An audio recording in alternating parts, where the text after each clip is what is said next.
Olá, o Globo News Literatura está de volta e com novidades. O meu entrevistado no programa de hoje é o escritor e produtor cultural Henrique Rodrigues, autor do romance O Próximo da Fila.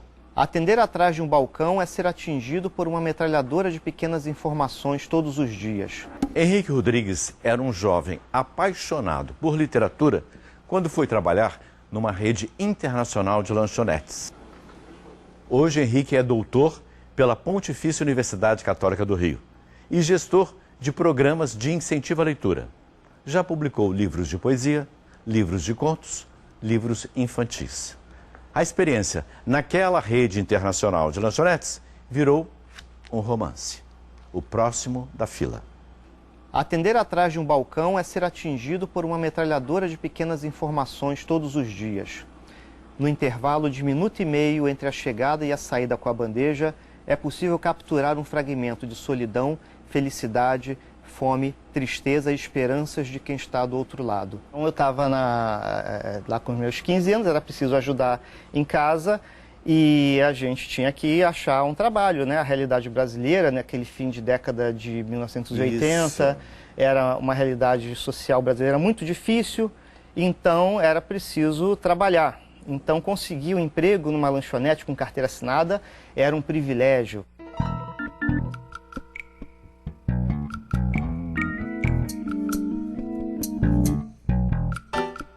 Outra coisa em comum no seu romance, ele é situado historicamente nos anos 90, no meio daquela inflação que corroía as poucas economias que se conseguia fazer, e tem também a pontuação do Legião Urbana. Isso marcou bastante, isso carimbou a nossa memória afetiva. Não é Legião tanto Urbana a Legião Urbana e a época da hiperinflação, né? Era um período muito complicado, né? Hoje, quem é mais jovem, acho que não teve oportunidade de viver isso. Então, revisitar esse período, para mim, foi algo bem interessante, né? De repente, apresentar para o jovem leitor de hoje essa realidade foi uma coisa legal.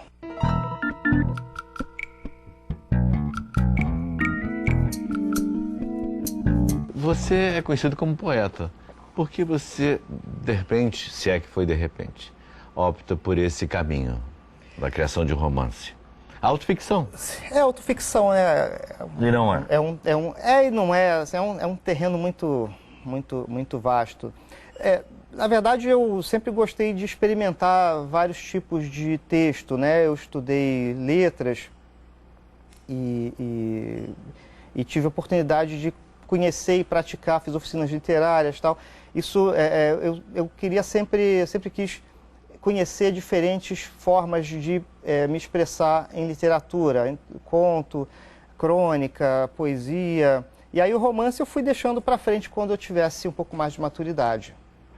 Mas a poesia é importantíssima. Eu acho que um prosador... Você diz que a origem do livro está em 2 poemas. Em 2 poemas e o poema deu a ideia pro romance. Né?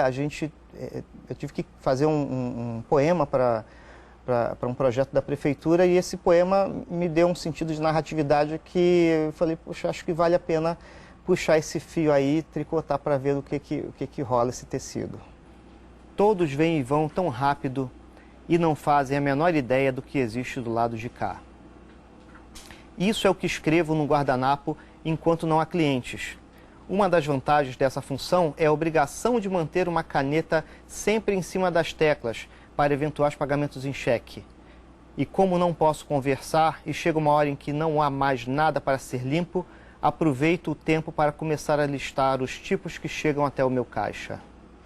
E essa estrutura que você tem, o capítulo, alguns capítulos, digamos em tom neutro, sem autopiedade, mesmo quando o rapaz se queima e quando fecha, aí você tem um texto mais pessoal. São como se fossem entreatos. A história ela é de um sujeito, um quarentão, que entra nessa lanchonete onde ele trabalhou na sua adolescência e se identifica com um jovem atendente dessa lanchonete e começa a se lembrar do que aconteceu na época em que ele trabalhava ali. E ele pega guardanapos e começa a escrever. Então é como se cada capítulozinho fosse escrito num guardanapo. E no meio de cada grupo de guardanapos, ele volta para falar de si. Ele sai do passado, volta para o presente e tem uma certa reflexão, é como se fosse uma conclusão daquela etapa inteira. Então é como se fosse um balanço que ele faz da própria vida. Tem uma imagem que você faz desse ferimento que a situação causa. Deixa eu procurar aqui. Mãos de papel amassado. Mãos de papel amassado. O que são as mãos de papel amassado? O personagem, ele perde as impressões digitais e ele se torna um papel amassado, né? As mãos dele acabam representando o que ele é. Como todos os personagens do livro não têm nome, eles são pessoas comuns, são pessoas invisíveis. Essas invisíveis que a gente vê passar nas lanchonetes, né? Sim, sim, que a gente... os garis, os atendentes, os vendedores, as pessoas que estão atrás do balcão, que são as pessoas que estão atrás do balcão. Você tem inúmeras atividades. Eu fiquei pensando enquanto eu lia, como você consegue amarrar tudo que você faz. Mas quem está vendo não sabe tudo que você faz. Você podia comentar. Bom, eu trabalho de 9 às 6 em horário comercial, trabalho no Sesc, sou assessor de literatura, eu escrevo crônicas semanais para um site, para o Vida Breve, toda terça tem lá minha crônica. Quando eu posso, eu visito escolas, eventos literários, e meus fins de semana também eu não posso deixar de dar atenção para a família, enfim, ter as questões da minha vida pessoal. E eu durmo pouco. Às vezes eu acordo muito cedo antes de trabalhar, 7 horas da manhã eu estou numa escola falando sobre poesia para alunos e depois vou correndo para o trabalho. Às vezes o contrário, eu saio do trabalho, vou numa escola à noite, lá na Zona Oeste. Você trabalha muito com a dita periferia. Sim. O que você observa? Porque o clichê estão se lixando. Sim. Que os jovens estão se lixando. A minha experiência não é essa. Eu queria que você falasse da sua. Eu cresci ouvindo algumas ideias sedimentadas, não é? Na nossa cultura. O pobre não tem espaço, livro não é para você. Você precisa seguir tal caminho, porque fora disso você, enfim, está querendo ser melhor que os outros. Enfim, acho que muita gente que tenta fazer uma coisa diferente já ouviu isso.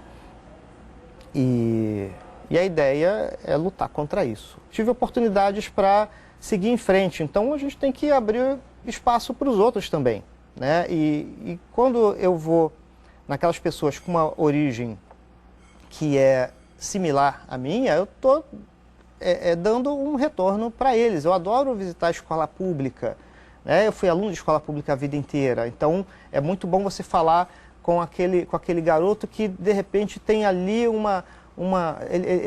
ele quer fazer algo diferente, não necessariamente ser escritor, mas ele de repente está crescendo ouvindo essas coisas. Você não nasceu para isso, você tem que ser isso, você não pode. Você não pode. E a gente tem que dizer para ele, não, você pode. Bacana. Sorte, sucesso. Obrigado.